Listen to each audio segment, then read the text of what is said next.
네, 금요일에 전해드리는 핫뉴스 브리핑의 신민혜입니다. 금주의 의학계 핫뉴스, 그 첫 소식 먼저 만나보겠습니다. 하루 2잔 커피를 마시면 지방간 환자의 간이 좋아진다는 내용입니다. 커피가 비알코올성 지방간 환자의 감선유화 발생을 억제하거나 개선하는 효과가 있다는 증거라고 연구팀이 밝혔습니다. 두 번째 핫뉴스입니다. 최근에 계단 오르기가 힘들다면 신부전증을 의심하랍니다. 신부전증의 주요 증상은 호흡 곤란인데요. 환자 대부분이 숨이 차고 또 호흡에 어려움을 호소합니다. 가벼운 운동은 물론 오르막길을 오를 때 이 과도한 호흡 곤란이 있다면 신부전증을 의심해 봐야겠습니다. 다음 한 뉴스 볼까요? 허리 디스크가 의심될 때는 무엇을 해봐라. 뭘 해봐야 되죠? 뭘까요? 아무래도 이렇게 기지개를 이렇게 펴봐야 되는 거 아닐까요? 아유, 내 골프가, 아이고, 허리가. 아닙니다. 물구나무를 서면 아닐까요? 이거? 기발하네요. 근데 물구나무가 서질지. 디스크에 물구나무요? 뭘까요? 네, 허리 디스크가 의심될 때는 까치발을 들어보면 알 수 있답니다. 까치발을 해보라고요? 네, 디스크가 있으면 발과 발목을 들어 올리는 힘이 약해져서 까치발을 만들기가 어렵다는 내용입니다. 이와 같은 증상이 있을 경우에는 빨리 정형외과를 찾는 게 좋다고 전문가들은 경고하고 있습니다. 네. 다음 한 뉴스 볼까요? 뇌졸중이 발병하면 1년 안에 치매가 생긴답니다. 네, 뇌졸중이 발생하고 1년 안에 치매가 나타날 위험이 이 뇌졸중이나 심근경색 병력이 없는 경우에 비해서 3배 정도 높다는 연구 결과입니다. 뇌졸중이 인지 기능을 담당하는 해마를 포함한 다른 여러 뇌 부위들의 손상을 가져오기 때문에 이런 결과가 나온 것으로 분석됩니다. 네, 마지막 한 뉴스. 탈 없는 설 연휴 보내려면 무엇을 준비하라. 뭘까요? 저는 현금. 저는 상비약 딱 하려고 그랬는데 현금이라니요. 세뱃돈 줘요, 세뱃돈. 좀 주세요. 자, 상비약 현금 나왔고요. 뭘까요? 네, 탈 없는 설 연휴 보내려면 상비약을 오, 준비하라. 자두 씨. 네, 맞췄어요. 네, 만성 질환이 있는 분들은 약이 떨어지지 않도록 미리미리 상비약을 준비해 놓기 등을 제시하고 있는데요. 긴 연휴, 이 응급 상황에 대비해서 어떤 것들을 대비하면 좋을지 좀 더 자세한 정보 잠시 후에 알려드리겠습니다. 지금까지 핫뉴스 브리핑의 신민혜였습니다.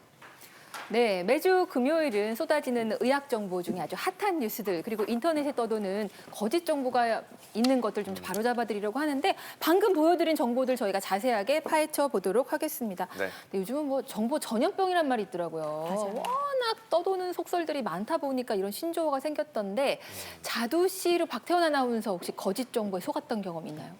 저는 진짜 꽤 오랫동안요. 네. 선풍기 틀어놓고 자면 그 다음날 못 일어나는 줄 알았어요. 다들 선풍기 틀어놓고 문 닫고 자면 안 된다고. 그런 얘기 있죠. 그런 얘기 있어요. 아직도 맞아요. 믿고 있는데. 그렇습니까? 선풍기 틀어놓고 자면 안 되는지 잘 모르겠고 저도 문 열고. 질문 드리고 있습니다. 그리고 또 이 밥 먹으면서 물 먹지 마라. 밥 먹으면서 물 먹으면 이 소화가 더 안 된다는데 이게 맞는 건지 틀린 건지 잘 모르겠습니다. 엊그저께 저희 방송에서 네. 괜찮다고 알려드렸잖아요. 예. 어떤 약간의 분요. 물은 괜찮다 정도로 알고 네. 있습니다. 네. 교수님들은 어떨지 궁금해요. 네, 저는 사실 진료 보실 때 네. 거짓 정보를 너무 많이 믿으셔서 이게 아니라고 설득하는 과정이 저를 너무 힘들게 합니다. 오히려. 그러니까 의사 선생님 말을 믿는 게 아니고 인터넷에서 본 걸 믿는다는 네, 거죠. 맞습니다. 네, 그렇죠. 의사는 좀 네. 멀고 가끔 만나는 데다가 인터넷이나 뭐 이런 방송에서 나오는 정보들은 너무 가깝고 매일 오는 정보이기 때문에 그분들의 생각을 바꾸는데 많은 시간을 쓰고 있습니다. 네, 하지만 저희 무엇이든 물어보세요는 그런 거짓 정보에 호락호락하게 넘어가지 않습니다. 날카롭게 팩트 체크 해봅니다. 오해일까 속설일까? 진실일까 거짓일까? 거짓판치는 정보 전염병의 시대. 바르게 알고 건강하게 먹자. 무엇이든 팩트 체크. 네, 자 시작해 보도록 하겠습니다. 방금 소개해드렸던 기사들 중에 저는 이게 눈에 띄었는데요. 한번 확인해 보도록 하겠습니다. 네, 어떤 내용이냐면 커피를 하루에 2잔씩 마시면 지방간 환자의 간이 좋아진다인데요. 지금 커피 드시면서 방송 보시는 분들도 계실 것 같은데 우리 자두 씨, 박태원 아나운서 어떻게 생각하시는지 OX판 들어주세요. 아하. 오. 아, 두 분 X입니다. 달라요, 답이. 오. 아니 생각해 보세요. 이 커피가 뭐 약간 기름기가 둥둥 떠 있는데 지방간에 좋을 리가 없죠. 아니죠. 원래 느끼한 거 먹었을 때 씁쓸한 걸로 이렇게 씻어내면 싹 되는 것처럼 지방간 커피가 해결해 줍니다. 오, 궁금하네요. 어떤 게 누가 맞나요? 맞아요? 네, 정답은 김밥을 잘 마시는 자두씨 맞습니다. 한국인을 대상으로 한 연구 결과도 나와 있어요. 한국인 유전체 역학 연구 조사에서요. 정말 어려운 연구를 했습니다. 비알코올성 지방간이 있는 분들한테 평상시에 커피를 얼마나 드시는지 물어보고요. 무려 16년 동안 이분들이 간 섬유화가 생기는지 안 생기는지를 관찰했습니다. 오. 그랬더니 16년 뒤에 커피를 하루에 2잔 이상 드시는 분은 무려 간 섬유화의 위험도가 43%나 줄어들고요. 가장 좋은 커피 음용자는 2잔서부터 3잔 이하라서 이 경우는 49%니까 위험도를 거의 반으로 줄일 수 있는 그런 결과를 보여주셨습니다. 근데 사실 지방간 있는 분들이 우리나라 전체 인구의 30%나 되거든요. 네. 그러니까 사실 굉장히 그분들한테는 희망적인 그런 연구 결과라고 할 수 있습니다. 그런데 또 이제 방송 보시면서 아 나는 지방간이 심하기 때문에 한 3배 정도 마시면 아예 효과가 안 더 돼, 안 커질까 돼. 이런 분들 계실까 봐요. 두세 잔. 네. 네, 커피 이렇게 적정하게 먹어야 되는 거죠. 네. 많이 드시면 네, 또 안 그렇죠. 되죠. 너무 많이 드시면 카페인이 너무 많이 들어가고요. 최대로 드시는 게 한 2~3잔 정도가 네, 가장 네. 적절한 네. 양입니다. 아, 예. 지방간 때문에 저 커피 마시기 시작했는데, 좋습니다. 그런데 비알코올성 지방간이라는 건 좀 처음 들어봤습니다. 이게 술을 많이 마셔야 지방간 되는 거 아닌가요? 네, 그렇죠. 말이 좀 너무 길고 어렵잖아요. 간에 지방이 5% 이상 쌓이게 되면 지방간이라고 합니다. 근데 지방간이 생기는 원인을 크게 2가지로 나눌 수 있는데요. 하나는 술을 과도하게 드셔서 생기는 알코올성 지방간이고 또 하나가 술을 별로 드시지 않는 분한테 생기는 비알코올성 지방간입니다. 그럼 이 비알코올성 지방간은 무엇에 의해서 생기냐면요. 바로 비만, 내장 비만과 또 비만, 내장 비만이 생기면 대사증후군이라는 게 생겨서 뭐 혈당도 올라가고 콜레스테롤도 올라가잖아요. 그것이 가장 많이 생기는 원인입니다. 결국은 지방간이라는 건요. 내 몸에 들어온 에너지 중에서 내가 사용하지 않은 필요 없는 에너지가 있을 때 그걸 간에 차곡차곡 쌓여서 생기는 질환이기 때문에 또 에너지 과잉이 있다 그런 의미도 됩니다. 네. 선생님, 그렇다면 지방간이 많이 위험한 병인가요? 네. 의학이 발달하면서요. 저희 학교 때 배웠던 그 지식이랑 정말 달라진 부분이 이 부분인데요. 그때는 뭐 간에 약간 지방이 쌓여가지고 수술장에서 이렇게 보면은 간이 약간 노래 보이지만 네. 뭐 그냥 가만히 있는 거지 색깔만 달라지지 크게 문제 없는 착한 병이라고 생각을 했는데 네. 그게 사실 그런 게 아니라 이 지방이 가만히 있는 게 아니에요.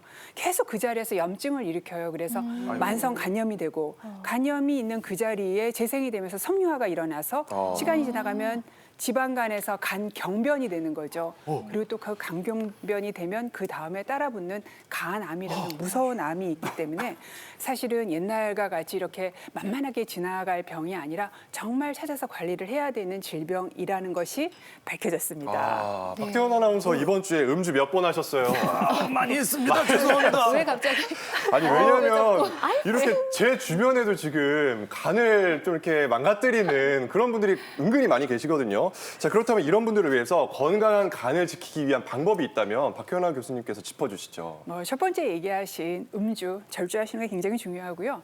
네, 여자분들이 많이 오셔서 나는 술도 안 먹는데 왜 지방간이냐고 얘기하시는 분이 많은데요. 그런 분들은 술하고 비슷한 탄수화물이 있습니다. 탄수화물 발효시켜서 술 만들지 않습니까? 그래서 탄수화물 많이 드시는 분들인 경우에 지방간이 많습니다. 특히 가공식품에 들어있는 그 달달한 맛, 액상가당이 가장 위험한 탄수화물 중 하나고요.